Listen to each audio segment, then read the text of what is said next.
Jadi kalau video, host harus mematikan satu persatu, sementara kalau suara bisa dimatikan semua. Jadi mohon teman-teman yang videonya masih menyala bisa bantu.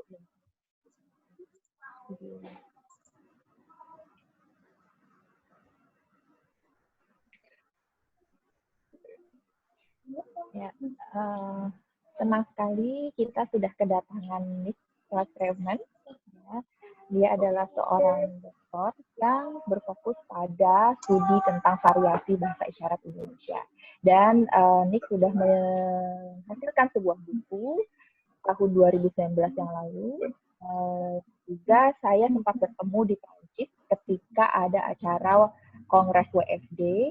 Dan pada saat itu Nick memberikan saya bukunya dan saya senang sekali setelah bukunya dalam bahasa Inggris dan belum diterjemahkan ke dalam bahasa Indonesia. Nah, jadi pada kesempatan kali ini daripada kita di rumah tidak melakukan apa-apa, akhirnya saya janjian sama Nick supaya bisa menjelaskan apa yang sudah dituliskan dalam bukunya kepada teman-teman semua, dan di sini kita akan diskusi secara santai. Ini berasal dari Inggris dan dia bisa berbahasa Indonesia dan berbisinggul juga.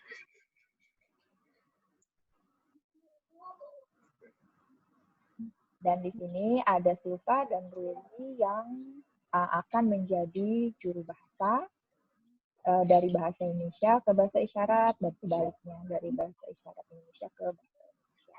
Jika teman-teman ada pertanyaan untuk Nick dalam bahasa Indonesia, nanti akan diterjemahkan ke dalam bahasa isyarat Indonesia dan sebaliknya juga. Nah, jadi sekarang kita akan masuk, ada 3 bagian dari seminar ini. Sekarang kita akan membahas atau berdiskusi bagian 1 itu tentang apa itu atau dasar tentang bahasa isyarat. Ya, silahkan Nick, 20 menit bisa disajikan bagian pertama. Tapi waktunya sih relatif ya, tidak terlalu ketat juga. Baik, silakan bisa di-share presentasinya.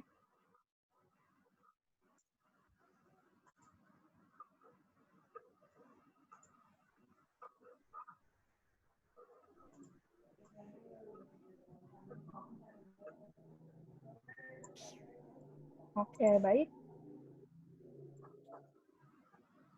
Halo semua teman, senang sekali saya bisa terlibat di acara hari ini. Terima kasih sudah mengundang saya. Sekarang saya ada di Bristol, Inggris, dan sekarang jam gini, 11 lebih. Di luar terik, ya. Di Indonesia kan sekarang sudah sore, tapi di sini masih siang dan sangat terik. Pertama-tama, saya harus menyampaikan terima kasih kepada Laura dan Michelle dan tim Pusbisindo yang sudah mengundang saya supaya mengundang saya walaupun saya ada di rumah sekarang ya untuk menyampaikan presentasi kali ini. Terima kasih juga kepada Ruli dan Silva sebagai juru bahasa. Dan terima kasih kepada teman-teman yang ada di rumah yang mengikuti pertemuan kita ini. Terima kasih banyak.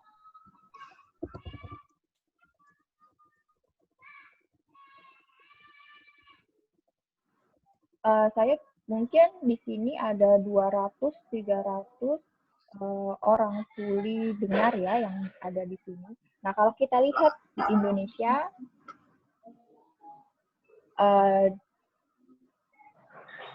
orang tuli dan dengar itu berasal dari berbagai tingkat pendidikan. Ada juga orang dengar yang mungkin sudah bisa pakai Bisindo, mungkin juga belum. Mungkin teman-teman di sini ada yang nonton lewat HP, lewat laptop, ya. Nah, saya berpikir dengan berbagai variasi tersebut, bagaimana saya bisa menyampaikan materi saya. Dan saya pikir yang paling penting adalah supaya semuanya dapat terpahami dengan baik, presentasi saya akan saya bagi menjadi beberapa tingkatan, mulai dari paling dasar sampai yang nanti lebih kompleks. Nah, jadi pada bagian pertama ini, ya, tadi Laura sudah menjelaskan, presentasi ini akan dibagi menjadi 3 bagian. Dan di tiap akhir bagian ada sesi tanya jawab. Jika teman-teman ingin tahu lebih lanjut, ya kita bisa tanya jawab setiap akhir bagian. Nah, saya juga sangat terbuka untuk belajar juga dari teman-teman. Jadi kalau teman-teman mau berbagi, saya akan sangat senang. Nah, bahasa apa yang saya gunakan kali ini? Saya pakai bahasa isyarat Indonesia di Bisindo. Ada juga isyarat saya sendiri. Mungkin akan agak tercampur-campur dengan bahasa isyarat Inggris. Nah, tapi waktu saya ada di Indonesia, saya pakai bahasa isyarat Indonesia ya dengan lancar. Tapi ketika saya pulang ke Inggris, mungkin ada isyarat yang saya lupa atau kemampuan isyarat saya menurun lagi. Jadi penggunaan bahasa isyarat Indonesia saya itu naik turun. Jadi mohon maaf kalau misalnya ada lupa-lupa bahasa isyarat Indonesianya. Kalau mungkin nanti bisa teman-teman bisa perbaiki, bisa tegur saya kalau misalnya ada yang mungkin ada isyarat atau ada penjelasan yang kurang dapat dipahami. Nah, saya ingin menjelaskan sedikit. Mungkin teman-teman bertanya, kenapa sih ada bule datang ke Indonesia meneliti bahasa isyarat Indonesia? Nah, sejarahnya dimulai tahun 2007. Saya datang ke Indonesia, ke Yogyakarta sebagai sukarelawan ya di komunitas tuli Jogja dan juga Solo. Ya. Kegiatan pada saat itu macam-macam. Jadi ada pertukaran kemampuan, pertukaran pengetahuan, begitu ya, macam-macam. Itu tahun 2007. Dan di situ saya belajar, ketika itu saya mulai belajar bahasa Indonesia, juga belajar bahasa isyarat dari teman-teman tuli yang ada di sini, di Indonesia ini.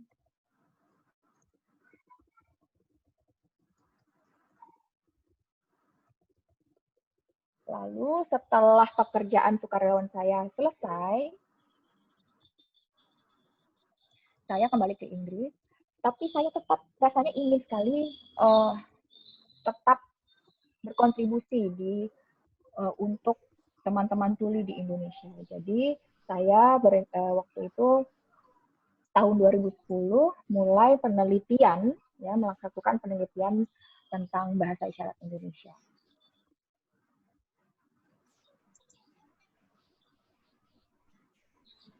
Sebenarnya 10 tahun lalu dimulai dan sampai saat ini penelitian saya masih berlanjut dan sekarang saya menjadi dosen ya di universitas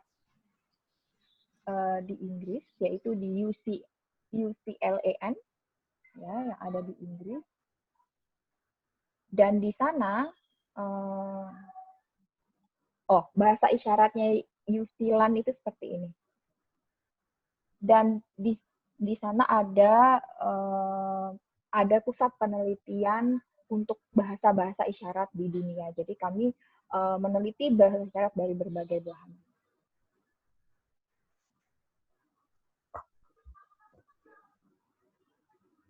Nah, lalu lagi saya ingin menyatakan terima kasih ya saya datang ke Indonesia untuk meneliti bahasa isyarat tentunya tidak sendiri. Banyak sekali pihak yang sudah membantu. Kita lihat di foto-foto itu ya, ada Mas Muhammad, ada Ofik, ada Juniati, ada Laura, ada Jayeng, di teman-teman di Makassar juga, ada Ibu Rahma. Banyak sekali pihak yang membantu, teman-teman yang membantu. Dan saya ingin berterima kasih pada mereka yang selama ini sudah membantu saya.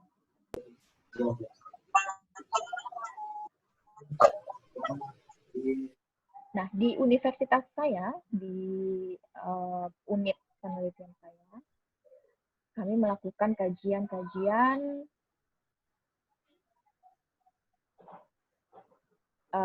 dan kami tidak hanya melakukan kajian saja, tetapi kami juga memiliki tanggung jawab untuk berbagi pengetahuan dan meningkatkan kemampuan, membagi kemampuan untuk meneliti. Jadi di sini melalui workshop, melalui diskusi, kita saling berbagi pengetahuan dan saling membantu untuk tentang penelitian bahasa isyarat. Nah, bersama Mas Muhammad, kami mendirikan organisasi kecil tentang penelitian bahasa isyarat bernama PUPRED, isyaratnya seperti ini. Kami berfokus pada penelitian dan juga pengajaran bahasa isyarat, bagaimana orang tuli bisa mengajar bahasa isyarat, kemudian anak-anak belajar bahasa isyarat, dan bahasa Indonesia untuk anak-anak tuli. Jadi ada 3 fokus dari PUPRED itu. Nah, kalau kita tahu, studi tentang bahasa isyarat itu jumlahnya berbeda-beda. Ya. Seperti di Jepang, di Inggris, Jerman, di Indonesia, sudah cukup banyak penelitian terhadap bahasa lisan gitu ya, bahasa Jepang, bahasa Inggris, bahasa Jerman, bahasa Indonesia. Tetapi untuk bahasa isyarat itu sendiri, penelitiannya baru dimulai kira-kira tahun 1960. Jadi jumlah penelitiannya terus bertambah, tetapi belum terlalu banyak. Ya, masih cukup sedikit. Apalagi untuk bahasa isyarat di Indonesia. Ya. Tentunya sekarang saya melihat teman-teman di sini juga mulai banyak yang tertarik untuk meneliti bahasa isyarat, dan itu adalah hal yang sangat baik. Walaupun masih sedikit, tapi jumlahnya terus bertambah.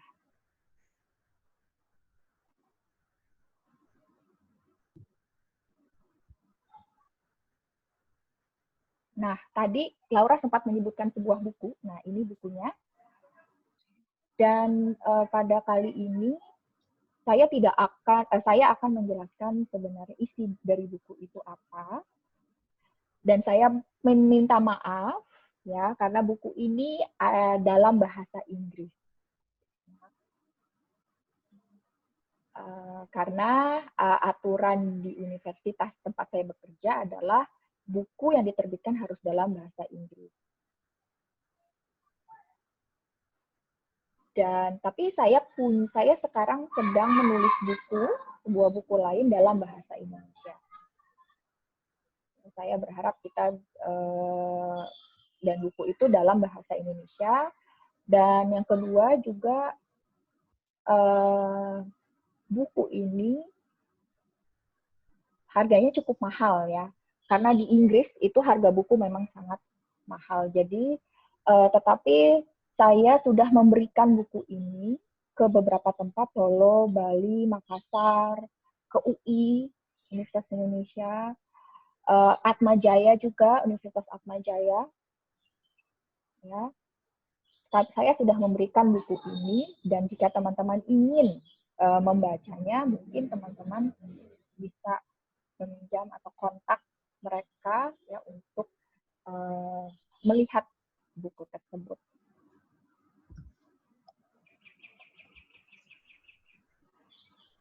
Buku ini ada 8 bab. Ya, ada 8 bab. misalnya tentang apa itu variasi, cara menganalisisnya bagaimana, bagaimana perkembangan Bisindo di Indonesia, bagaimana cara meneliti bahasa isyarat dan apa yang harus diperhatikan. Kemudian bentuk-bentuk bahasa yang saya fokuskan dalam penelitian saya. Lalu yang keenam, fokus fokus penelitian tentang kata sudah dan juga bentuk negatif. Lalu yang ketujuh, penjelasan umum tentang variasi dalam bahasa isyarat Indonesia. Dan yang bagian ke-8, saya melakukan survei kepada teman-teman tuli, dan hasil dari survei itu saya integrasikan, saya tuliskan menjadi satu bab sendiri. Nah, tapi hari ini kita hanya membahas 3 bagian dulu. Oke, sekarang kita masuk ke bagian yang pertama. Jadi, kalau diibaratkan presentasi kali ini tuh seperti Menara Eiffel di Prancis. Ya, kita mulai dari bawah dulu, dari dasarnya, nanti lebih mengerucut atau lebih khusus ke bagian yang ketiga. Baik. Jadi pada bagian ini saya akan menyajikan informasi dasar tentang bahasa isyarat. Di dunia ini banyak sekali bahasa, banyak sekali. Bahasa lisan ya, macam-macam. Kira-kira ada 7.000 bahasa di dunia.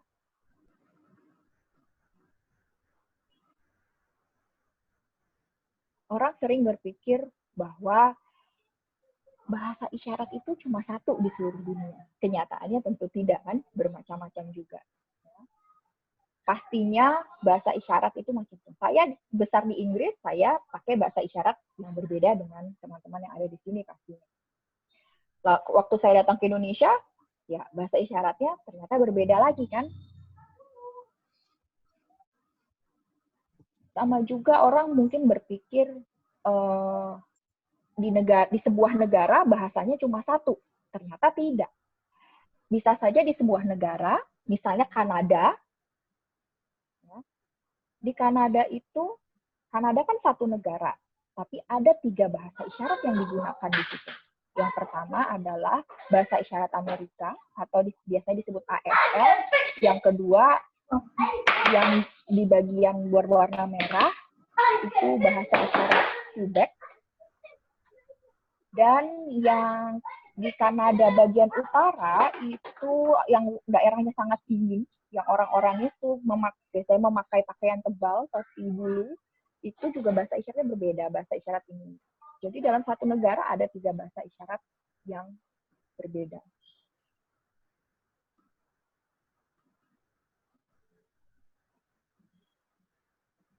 Bahasa, ketika kita berpikir ya tentang bahasa, bahasa itu apa sih? Mungkin ada yang bilang, oh bahasa itu adalah sesuatu yang dihasilkan melalui suara dan didengarkan melalui telinga, atau sesuatu yang kita gunakan untuk membaca dan menulis. Ya. Jadi bahasa itu bisa didengar, dibaca, ditulis, dan dibicarakan. Tetapi bahasa itu juga bisa dilihat melalui organ penglihatan kita atau visual. Dan bahasa tidak harus dikeluarkan atau diekspresikan dengan suara, bisa juga dengan gerakan tangan atau ekspresi wajah. Jadi bahasa juga bisa dilakukan melalui gerakan. Jadi tadi kita ada 6 ya. Dalam bahasa itu bisa didengar, lalu dikatakan, diujarkan, ditulis, dibaca, digerakkan, dan dilihat. Jadi di sini ya, tadi yang saya bicarakan itu terkait dengan teori tentang modalitas bahasa. Jadi modalitas bahasa itu ada 3 di sini. Yang pertama adalah modalitas bahasa lisan, yang dilingkarin merah gambarnya. Lalu yang kedua, modalitas bahasa tulis yang dilingkari berwarna hijau. Lalu yang modalitas ketiga adalah modalitas isyarat yang lingkarannya warna ungu. Jadi semuanya itu bahasa, ya, semuanya bisa dikatakan bahasa, tapi modalitasnya berbeda.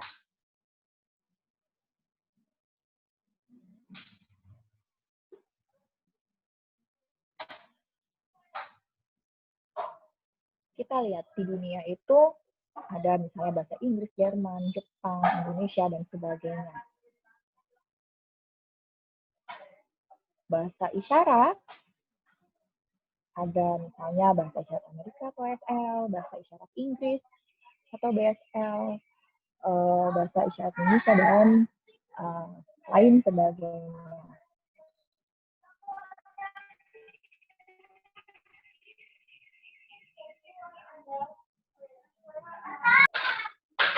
Nah, kita mungkin bertanya ya, apakah bahasa isyarat itu berasal dari bahasa lisan atau orang-orang dengar?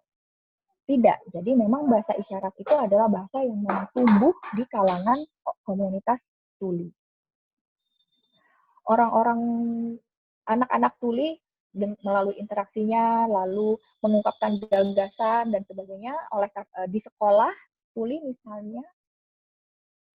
Di sekolah tuli pernah dilarang digunakan bahasa isyarat. Tetapi ketika mereka di asrama, di tempat tidur, mereka mengobrol dengan bahasa isyarat.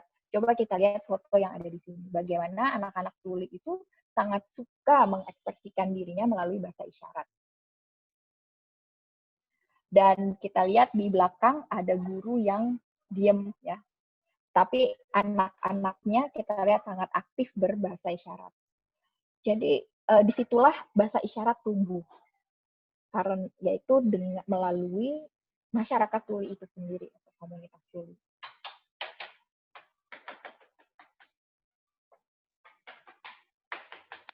Nah, di buku ini itu membahas Bisindo, bahasa isyarat Indonesia. Mungkin teman-teman pasti sudah tahu ya, Bisindo itu kepanjangannya apa. Tapi mungkin teman-teman belum tahu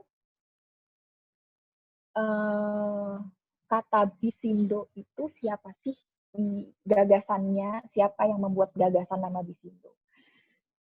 Ya, jadi dari Gerkatin, ya, Bisindo nama itu dibuat oleh Gerkatin.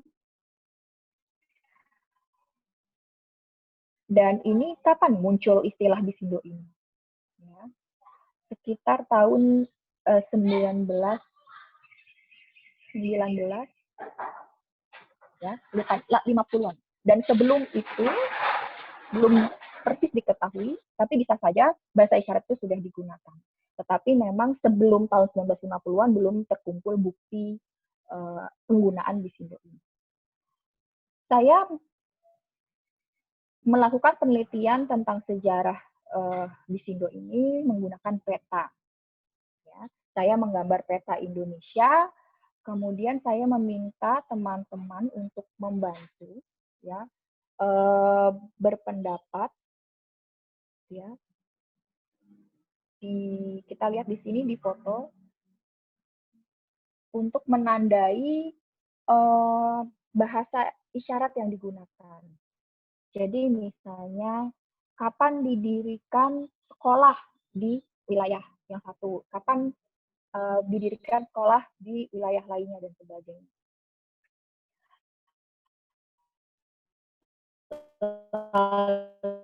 Lalu apakah menikah lalu pindah ke daerah lain? Ya.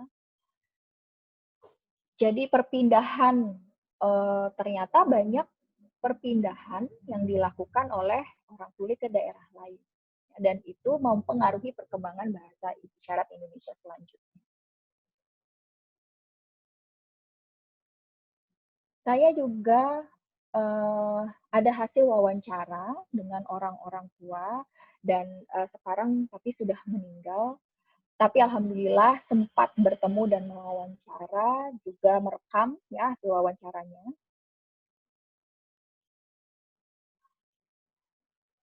Dan orang tua ini mereka penting untuk diwawancara karena mereka bagian dari sejarah bahasa isyarat Indonesia juga. Ya. Dan apa yang dikatakan oleh mereka itu sangat penting untuk kita dokumentasikan. Ya.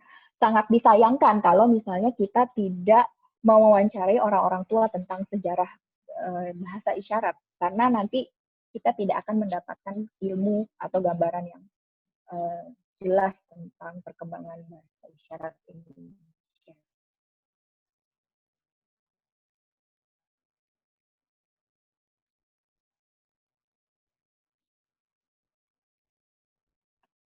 Nah, arsip ya, saya usaha untuk mencari arsip ya juga itu penting. Jadi misalnya atau dokumen-dokumen tertulis.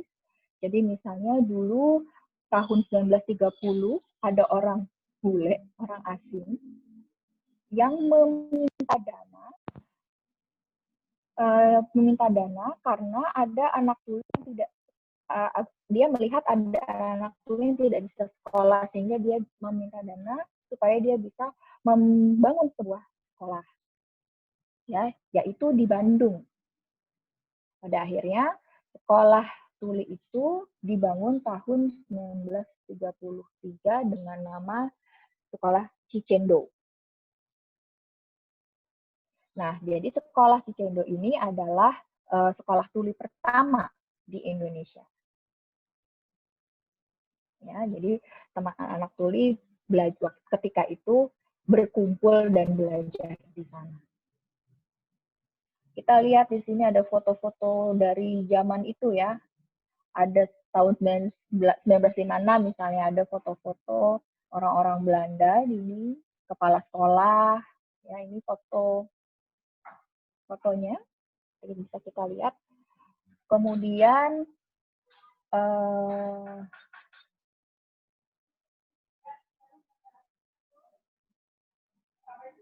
saya juga bertemu dengan Pak Jose.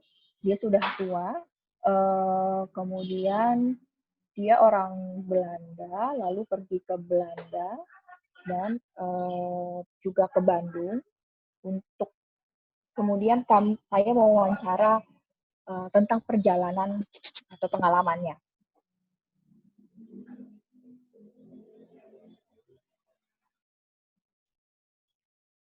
Lalu dari Bandung, ya, setelah di Bandung, di daerah Wonosobo pada tahun 1938, ya, dan selanjutnya didirikan sekolah lagi juga. Kita lihat di sini. Jadi orang-orang mengirimkan anaknya. Ya, ada buku induk yang berisi tentang anak-anak tuli, dan di sini kita lihat tahun berapa, ya, dari tahun ke tahun data-data tentang anak-anak yang bersekolah di sana atau asal mereka dari mana. Yang biru tua itu adalah anak-anak yang berasal dari dekat atau sekitar Wonosobo. Yang biru muda itu adalah anak-anak yang berasal dari daerah Jawa, dan yang biru biasa, tidak tua, tidak muda, itu adalah anak-anak atau murid-murid yang berasal dari luar Jawa, Sumatera, Bali, Kalimantan. Nah, ini menarik, ya, karena anak-anak, walaupun anak-anak itu ada yang datang dari jauh, tapi kemudian datang ke sekolah itu, dan di sana dia belajar bahasa isyarat di sekolah itu, lalu pulang ke kampung halamannya dan membawa bahasa isyarat yang sudah dia pelajari ketika bersekolah. Sehingga bahasa isyarat menyebar, ya, dari satu tempat, karena dibawa pulang, dia akhirnya menyebar ke wilayah yang lebih berubah. Kemudian ada juga peran dari organisasi. Ya.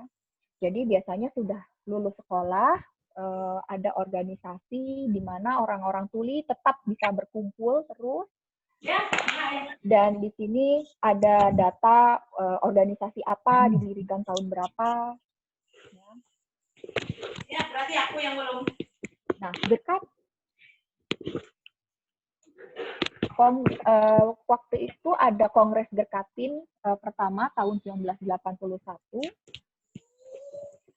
Ketika itu Gerkatin memiliki cabang di daerah baru sedikit, ya. Tetapi kongres ini kemudian diadakan secara rutin dan makin lama organisasi ini memiliki cabang di daerah-daerah makin banyak, ya, sehingga setiap acara kongres nasional makin banyak orang dari banyak daerah datang dan pada akhirnya mereka ada proses saling mempengaruhi bahasa isyarat satu sama lain sehingga bahasa isyarat bisa menyebar, ya, dibawa pulang lagi ke daerahnya. Jadi ada interaksi antar bahasa isyarat. Kemudian kegiatan-kegiatan olahraga atau lomba-lomba juga memberikan kesempatan orang-orang tuli untuk atau seperti pramuka, ya, memberikan kesempatan orang-orang tuli untuk saling kontak, ya, dari daerah yang berbeda. Atau sekarang kita melalui media sosial, ya, video, WhatsApp, video call, Facebook, kita melakukan komunikasi, kita bisa berkomunikasi dengan orang yang jauh. Jadi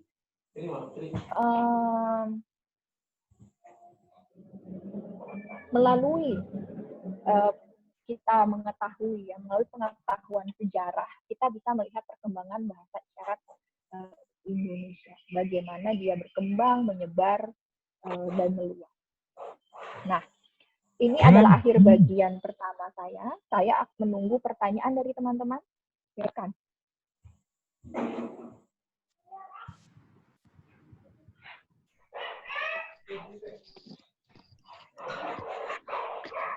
Sangat senang sekali ya, tadi udah mengetahui mengenai dasar bahasa isyarat.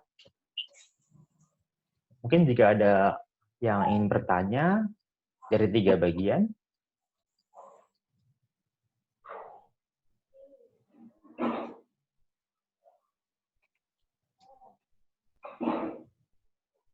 Dari buku tadi yang dibuat oleh Nick, tadi kan harganya cukup mahal.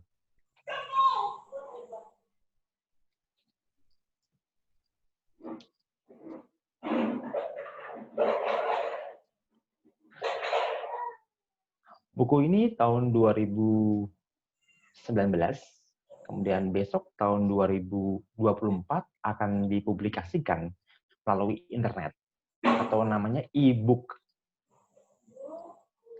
Kalau sekarang belum boleh e-book, jadi menunggu di tahun 2024 bisa disebarkan secara luas melalui e-book. Oke. Ya, kita tunggu tahun 2024 ya. Sebetulnya ada buku ini di Jakarta di ACE PPKM karena ada wabah COVID-19 terpaksa kita harus menunggu. Sebenarnya kita bisa melihat di ACE PPKM, tapi sekarang kita bisa melihat Nick dulu, kemudian mengetahui dasar bahasa isyarat bagaimana mengenai buku ini. Pertanyaan kedua dari Ibu Mirna, mau pakai bahasa isyarat atau pakai teks?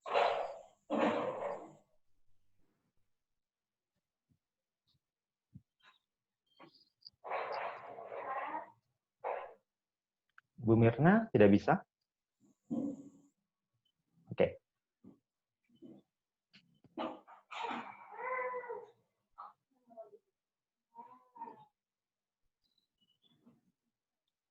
Halo, saya mau bertanya.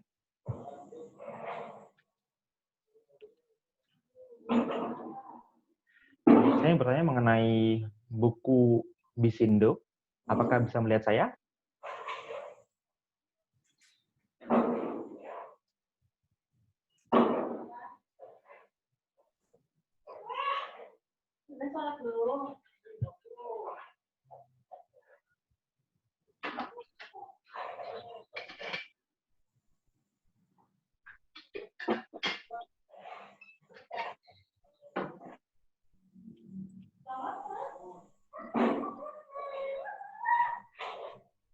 Nick, bisa melihat Mirna dengan jelas?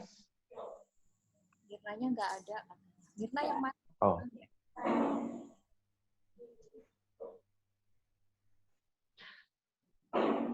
Karena ada Silva, Ruli, dan Laura, dan Nick yang 4 yang dipin. Tidak melihat yang lain.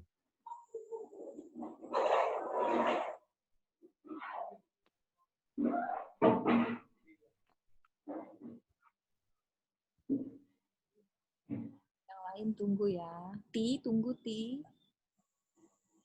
Maaf, oke. Oke, mulai ya, saya bertanya. Mengenai kamus Bisindo sudah dibuat oleh guru tuli di SLB, tapi mereka lebih paham CB. Kemudian jika kami membuat kamus ini, kami serahkan ke Kemendikbud atau Kominfo. Tapi kami tidak tahu kapan disahkan atau diakuinya. Kemudian dari teman-teman tuli membuat kamus Bisindo. Nah, jika kami membuat kamus Bisindo yang dibuat oleh teman-teman tuli atau dari Pusbisindo, kira-kira kami serahkan kemana ya? Atau ada baiknya sarannya bagaimana untuk menyerahkan kamus tersebut? Maaf, saya sedikit. Saya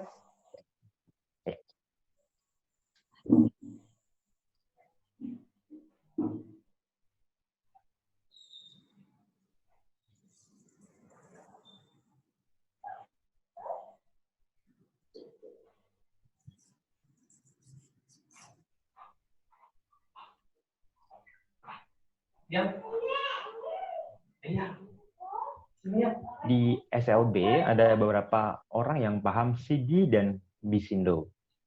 Dan mereka mengajukan kamus tersebut ke pemerintah, ke Kominfo atau ke Kemendikbud. Nah, saya tidak tahu mereka akan disahkan oleh Kemendikbud atau Kominfo. Kemudian kami dari teman-teman tuli membuat kamus Bisindo. Nah, kira-kira kami membuat kamus Bisindo ini bagaimana? Ya, Nick bilang, ya ini penting membuat kamus Bisindo. Mirna, ya kami mengajukan kemana ya? Ke kementerian yang mana? Karena di SLB itu juga mengajukan kamus Bisindo. Nah, kami juga dari Pusbisindo membuat kamus baru yang mungkin isyaratnya berbeda dengan isyarat yang diajukan, kamus yang diajukan oleh guru SLB tersebut.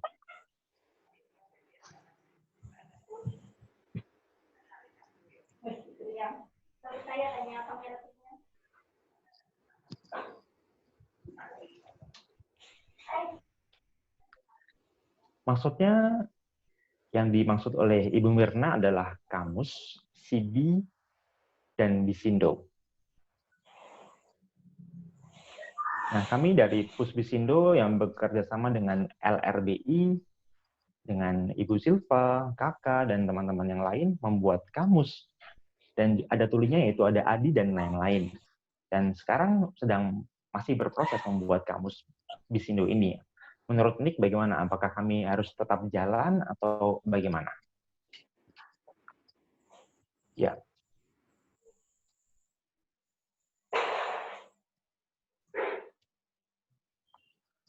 Terima kasih atas pertanyaan dari Ibu Mirna.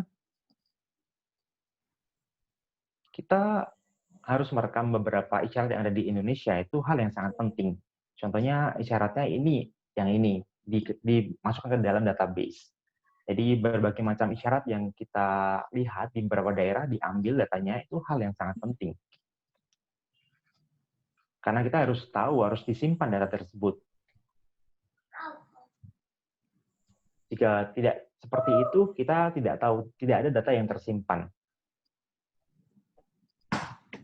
Nah, jadi guru-guru yang ada di SLB bisa memakai isyarat yang kita pakai. Nah, itu hal yang sangat penting kegiatan seperti ini. Saya pikir harus dilanjutkan.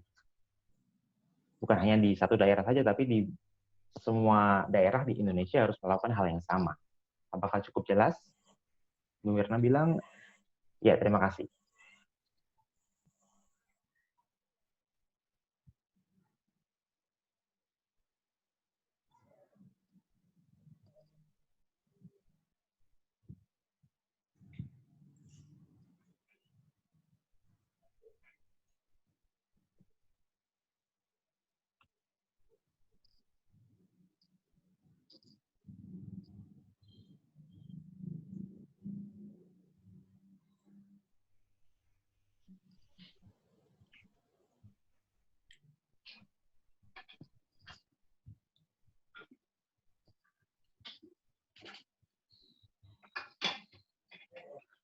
Bias bertanya. Oke, tunggu ya.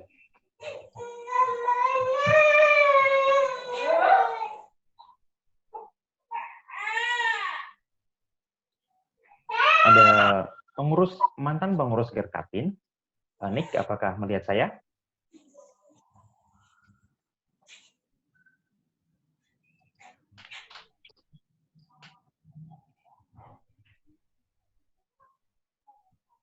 Oke, sudah melihat saya?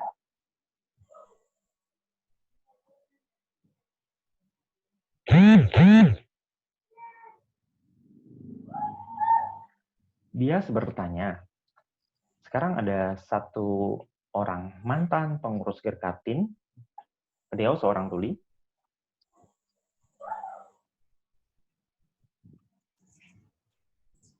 Beliau merasa nama Bisindo adalah hak atau kepemilikan dari mantan pengurus tersebut.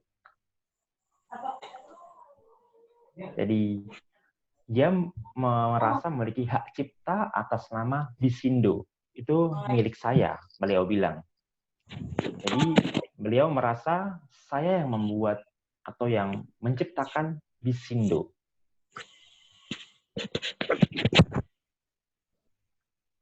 Padahal teman-teman tuli di Indonesia dia merasa sangat egois.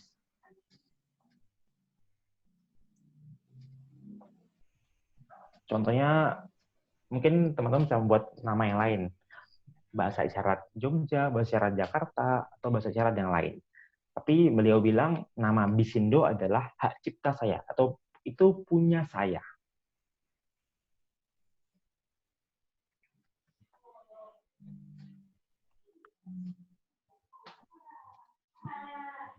Nah, tuli lain berpikir, ya udahlah, apakah kita harus mengganti nama menjadi bahasa isyarat variasi seperti bahasa isyarat Jakarta, Bali, Jogja, atau yang lainnya. Menurut Nick bagaimana?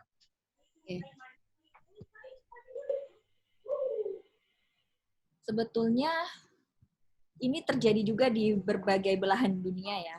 Ada kesalahpahaman, ada konflik, ada perdebatan tentang nama bahasa isyarat. Jadi ada juga orang-orang yang berpikir, ini bahasa isyarat yang saya ciptakan, ini bahasa isyarat punya saya. Ya. Padahal kan bahasa itu punya semua, milik semua. Bahasa tidak bisa dimiliki oleh seorang individu. Karena bahasa yaitu otomatis itu punya semua orang. Dan tentang nama bahasa itu sendiri, kita tidak bisa melarang orang ya untuk menyebut nama itu. Gitu. Kita perlu melihat sejarahnya, siapa yang menggunakan bahasa itu, perkembangannya bagaimana. Nah, untuk penamaan juga itu tidak pada akhirnya juga perlu keputusan bersama ya untuk melabeli atau menamakan bahasa itu. Apakah sudah cukup jelas di sini?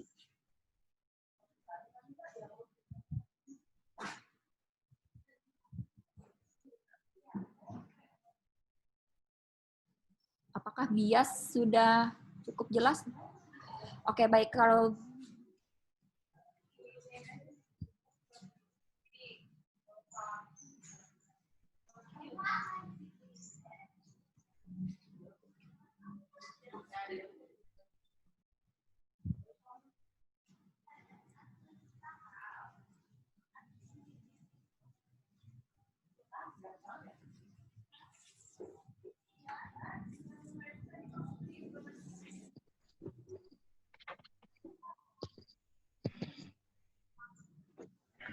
Semoga jawaban untuk bias ini bisa memuaskan ya. Nah, sekarang kita lanjut ke T. Akan menanyakan melalui video.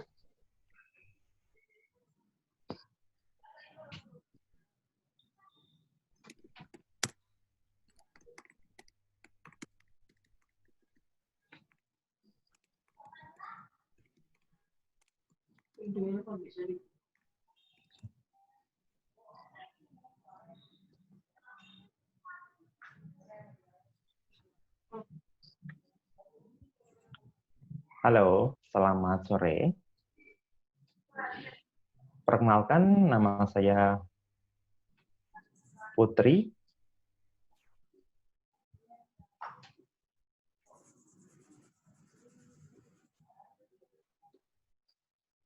Halo, selamat sore. Perkenalkan, nama saya Putri Santoso. Isyarat saya seperti ini. Ya, senang berkenalan dengan kamu. Terima kasih untuk Nick, Laura, dan Pusbisindo. Terima kasih banyak. Saya sangat senang bisa terlibat di acara ini. Saya ingin bertanya,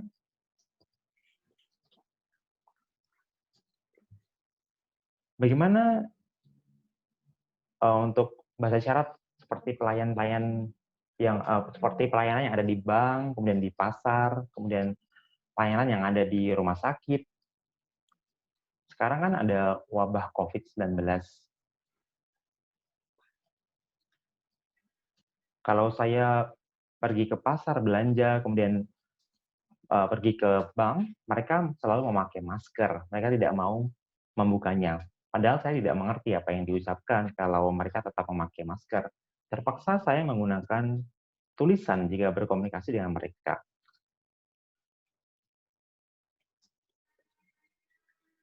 Nah, bagaimana caranya supaya bahasa isyarat ini bisa lebih tersebar luas?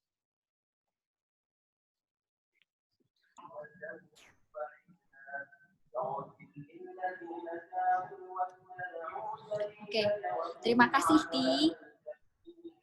Sama juga di Inggris juga begitu. Ketika di luar ya semua orang pakai masker, saya tidak bisa melihat wajah mereka dan saya jadi bingung juga gitu ya. Solusinya gimana? Ya, kita tetap harus aktif menyebarkan informasi. Kita bisa menggunakan tulisan, gestur, atau pakai masker yang bisa kelihatan transparan bagian mulutnya. Ya, kita modifikasi sendiri bisa saja untuk meningkatkan pemahaman atau lebih paham untuk berkomunikasi seperti itu. Ketika situasi COVID itu ya kan kita juga harus menjaga jarak ya. Kita tidak bisa terlalu dekat jaraknya dengan orang lain. Ya. Kita bisa tetap dengan jarak yang tidak terlalu dekat, tetap bisa berkomunikasi dengan bahasa isyarat. Jadi sebenarnya bahasa isyarat ini sangat cocok di situasi seperti pandemi ini karena walaupun berjauhan kita tetap bisa berbicara, berbincang-bincang, Ya, berkomunikasi. sebenarnya situasi di Indonesia, di Inggris, atau situasi di dunia mengalami hal yang sama. Contohnya di Amerika,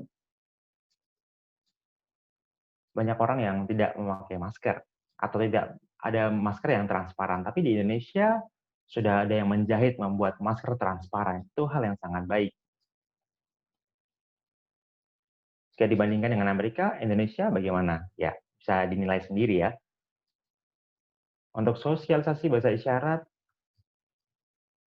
yang seperti dibilang Nick, tadi cukup efektif, karena kan kita jaraknya harus berjauhan karena ada COVID. Kalau terlalu dekat, mungkin khawatir tertular.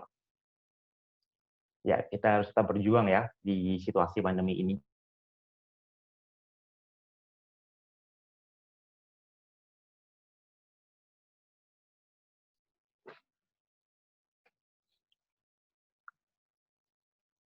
Tadi ada 4 pertanyaan untuk Nick. Apakah sudah cukup? Apakah kita lanjut ke bagian berikutnya?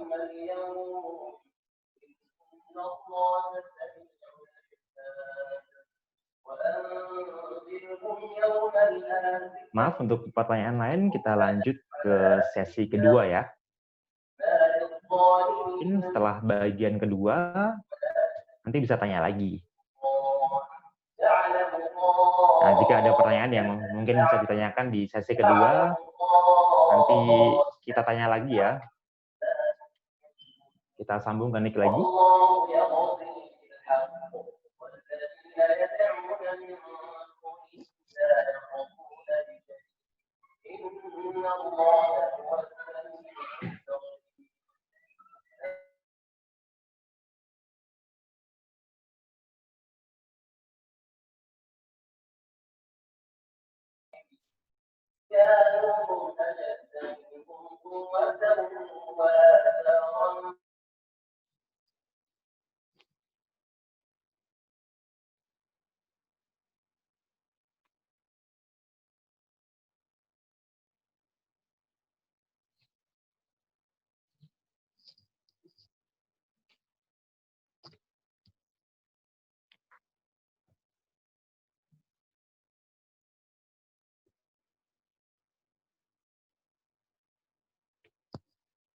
Oke, kita masuk ke bagian 2 ya.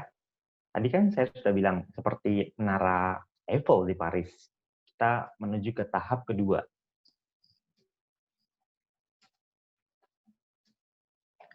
Mengenai variasi atau bahasa isyarat yang banyak jenisnya. Contohnya seperti di Jogja,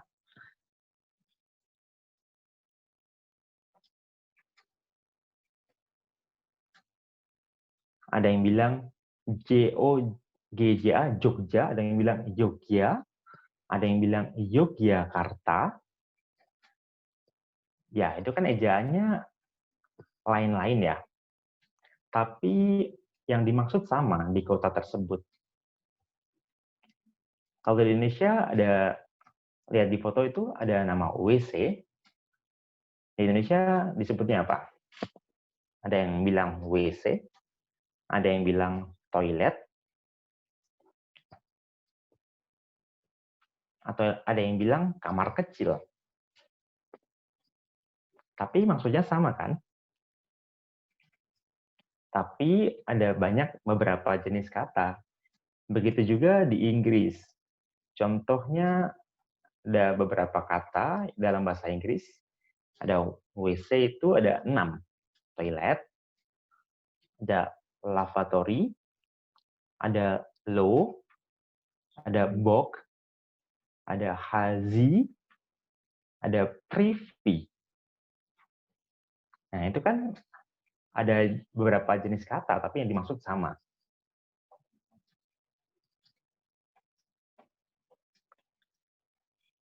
Contoh hal yang terkenal ada olahraga, ada seperti namanya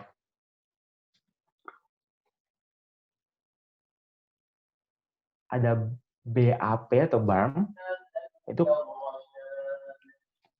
berbagai jenis.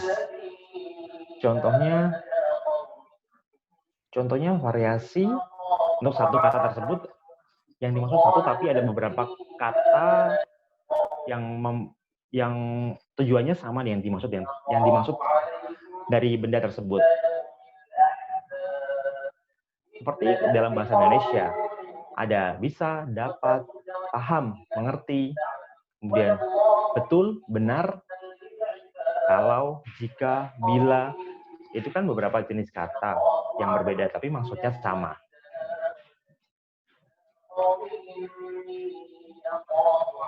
Namanya variasi leksikal. Yang membedakan adalah kata-katanya.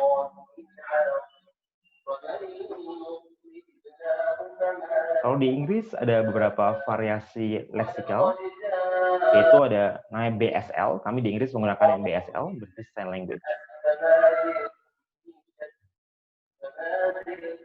Jika teman-teman sudah pernah ke Inggris, ada 8 yang saya kunjungi.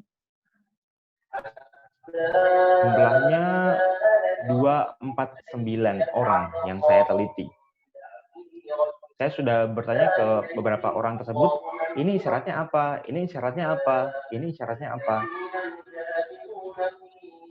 Itu ada warna, negara-negara, kemudian nomor, itu ada 3. Oh, ternyata variasinya sangat banyak. Contohnya, warna hijau. Di Inggris ada yang berbeda, ada isyaratnya seperti ini. Ada hijau seperti ini, hijau seperti ini. Yang ada di gambar. Nah, ini kan berlainan. Padahal hanya satu kata, hijau. Kemudian warna ungu. Di Inggris, isyarat untuk menunjukkan warna ungu ada banyak sekali yang ada di gambar. Isyaratnya ada banyak, ada dua isyarat, tapi mereka maksudnya sama, yaitu menunjukkan warna ungu. Nah, ternyata variasi ini cukup banyak ya di Inggris. Ada contoh lain untuk negara Italia. Teman-teman yang saya tanya juga menjawab berbeda. Ada 7 jenis variasi. Ada Italia seperti ini, atau Italia seperti ini. Nah, mereka bermacam-macam dengan tujuan yang sama, menunjukkan negara Italia. Seperti nama, isyarat nomor 10, itu pun berbeda-beda. Ada 10 seperti ini, 10 seperti ini. Ya, berbagai macam isyarat 10, itu bervariasi isyaratnya. Nah, ini maksudnya ke variasi leksikal.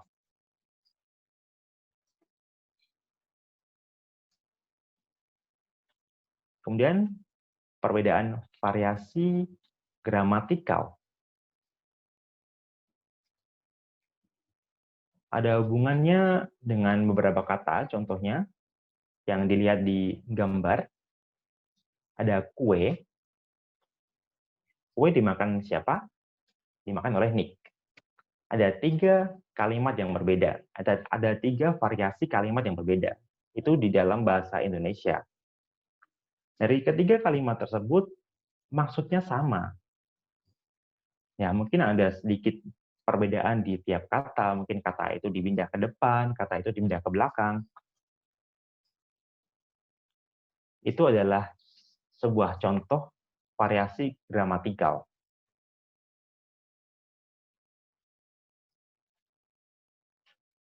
Itu perbedaan di dalam kalimat atau beberapa kata, tapi dengan maksud yang sama. Nah, tadi kan sudah kita bahas lisan. Kalau dalam bahasa isyarat, contohnya apa? Di Amerika ada riset dari Lucas mengenai fonologi. Contohnya di dalam bahasa isyarat ada bentuk. Ada satu, seperti yang menunjuk kata satu, seperti saya, pikir, dia, menunjukkan isyarat berbagai macam isyarat dengan satu bentuk, seperti menunjuk angka 1.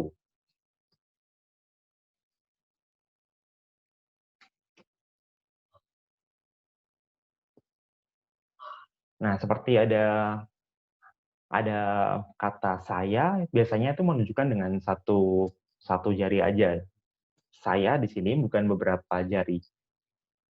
Ini termasuk variasi fonologikal. Mengapa ada variasi dalam bahasa isyarat? Yang saya contohkan ini dari Australia.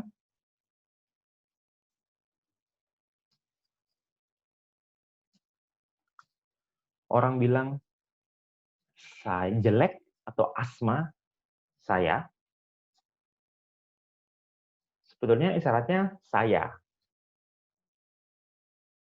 Tapi orang tidak memakai syarat saya, seperti itu. Itu juga salah. Saya seperti ini, itu pun salah. Kenapa bentuk begitu salah?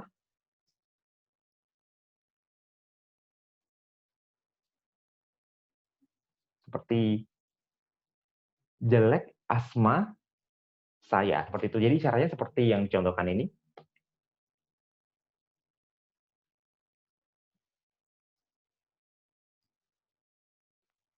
Contoh lain, dari bentuk kata satu, jelek itu. Satu, jelek itu. Ada bentuk tangan seperti itu. Ya, contohnya. Bukan satu seperti itu ya. Satu, tapi ada jari kelingking yang keluar.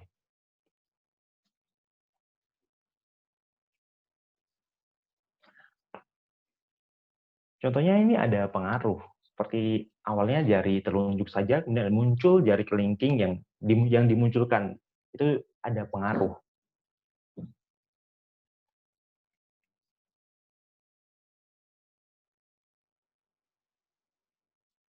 Karena bahasa isyarat ini saling mempengaruhi ke beberapa tempat atau beberapa daerah. Kenapa ada variasi? Karena ada pengaruh. Seperti pengaruh bahasa, seperti bahasa lisan. Ada berbagai macam kata yang berbeda, karena itu pun saling mempengaruhi. Begitu juga bahasa isyarat. Dan di dunia pun bahasa isyarat bervariasi. Ada gramatikalnya, fonologikalnya, semua bisa bervariasi. Mungkin ada yang lebih ahli di bidang linguistik jika ingin meneliti lebih jauh. Ada contoh lain di Irlandia. Ada ibu kotanya Irlandia namanya Dublin. Caranya seperti ini. Dulu sekolah tuli dibagi menjadi dua. Untuk sekolah tuli untuk laki-laki dan untuk perempuan. Itu dipisahkan di dua tempat yang berbeda. Dan mereka tidak saling berhubungan.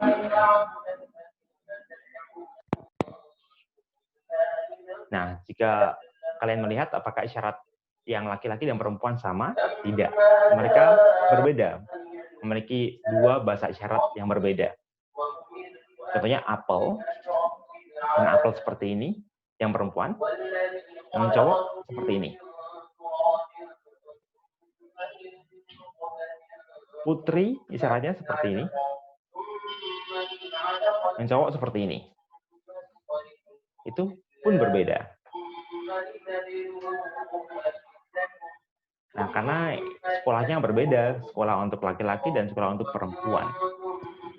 Nah, itu ada sedikit perbedaan bahasa isyarat, karena sekolahnya dipisahkan. Jika ingin tahu berbagai macam variasi bahasa isyarat, kalian bisa meneliti, seperti yang saya bilang tadi, saya sudah meneliti ke beberapa sekolah daerah ini, sekolah daerah yang lain. Saya melakukan penelitian untuk mengetahui variasi bahasa isyarat.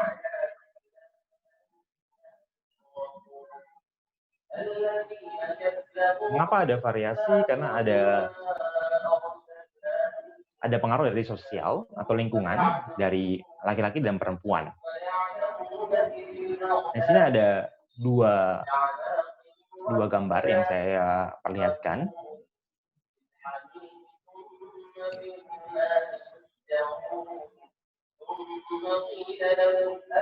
Mengapa ada variasi bahasa isyarat? Karena ada faktor linguistik, karena ada lingkungan atau sosialnya, ada pengaruh dari suku, agama, laki-laki, di perempuan, umur yang muda, tua. Bahasa isyaratnya mungkin berlainan, ada variasinya, karena ada pengaruh sosial. Mungkin ada pengaruh linguistiknya. Mungkin ada pengaruh dari kalimat awal dan kalimat akhiran. Isyaratnya mungkin ada perbedaannya. Itu sedikit contoh. Nah, itu dari faktor sosial dan faktor linguistik. Bisa dilihat di gambar tersebut. Yang terakhir, saya ingin memberitahu mengenai variasi bahasa isyarat yang ada di masyarakat. Mungkin bahasa isyarat kita yang kita pakai dengan bahasa isyarat yang dipakai oleh orang lain berbeda. Kita tidak bisa memaksakan, "Hai, isyarat kamu harus sama dengan saya." Ada teman tuli yang seperti itu ya. Di Inggris juga sama. Kami menyebutnya polisi bahasa. Kami menyebutnya seperti itu. Jadi syaratnya harus sama dengan dia. Dia bilang, "Oh, syarat kamu salah, syarat saya yang benar." Seperti itu. Dan itu terjadi bukan hanya di Indonesia, tapi di Inggris juga. Kita harus saling menghormati berbagai macam bahasa isyarat yang dipakai oleh teman-teman semua.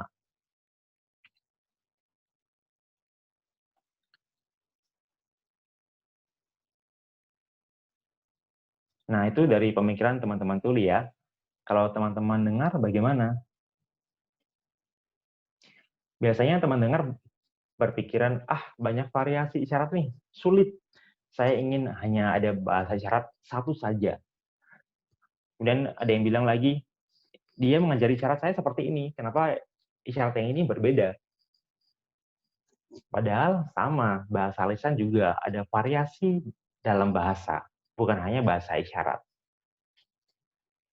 Baik di Inggris, di Indonesia, di Amerika, di Jepang, itu mengalami hal yang sama. Ada variasi bahasa isyarat. Dan ini berlaku di seluruh dunia ya. Ada variasi bahasa isyarat juga. Contoh yang saya sebutkan di gambar ini, ya memang bahasa isyaratnya berbeda-beda. Kita harus saling menghormati.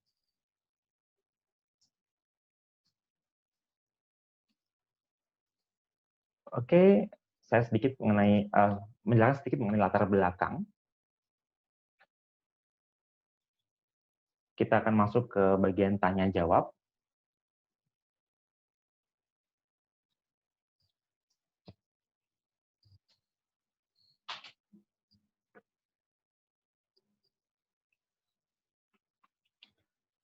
Bagian 2 sudah dijelaskan mengenai variasi bahasa isyarat. Tadi saya melihat ada pertanyaan mengenai variasi bahasa isyarat. Dan ada yang bilang saya ingin ada satu bahasa isyarat saja. Itu yang ada di komentar. Mungkin ada yang mau menjawab? Apakah mau tetap dilanjutkan pertanyaannya? Apakah dibatalkan pertanyaannya?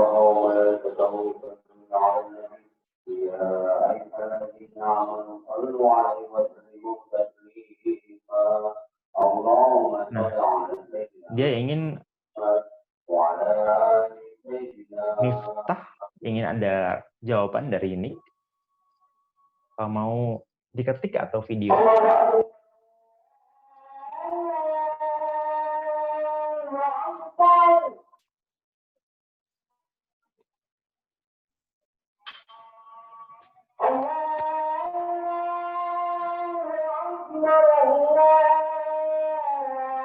Ya, sekarang sedang azan. Kurang lebih 5 menit kita menunggu. Karena sekarang sudah masuk waktu sholat. Azan berapa lama ya? Apakah 5 menit cukup?